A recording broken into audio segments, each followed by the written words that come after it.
a situation I had several years ago. This was a woman only in her 60s, pretty young, but she had limited mental abilities, lived alone, and her guardian, who was a relative, was just kind of running himself ragged, having to get prescriptions, do this, do that, and he worked full time. And somehow, I think an attorney gave him my name, and he called me, and we reviewed the situation. I said, well, let me go over and talk with her, and we'll all meet, and we'll see what we can come up with. And I paved the way for her to start having somebody who would be a companion, a friend. She didn't want the image of, I need a helper. So she was one, right, she was more independent, and it was fine to be out with her nephew, but she wasn't going to be out with somebody who looked like a caregiver. So I got her to agree to have to initiate a referral to home instead, and actually Karen, your nurse, came out.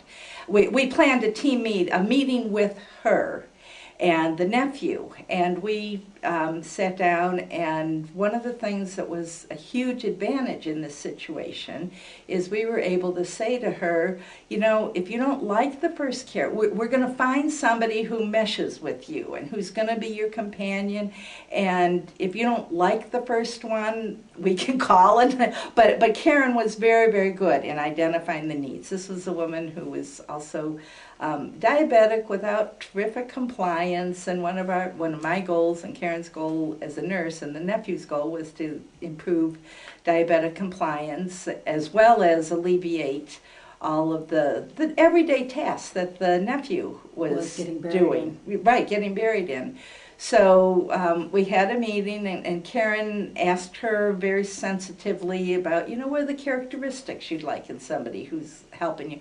And the other thing about this was that Home Instead was so totally flexible. It actually surprised me because it was kind of like, well, if she wanted somebody on Tuesday, she'd call in the morning and to have somebody that day. But I emphasized to her if she wanted the same caregiver, if she had a relationship with a particular caregiver, which usually happens, that she'd have to have some kind of regularity to it. So we started out, and the first one they sent was perfect match for her, and this was several years ago, and she's still having great times with the Home Instead caregiver doing well, that's true.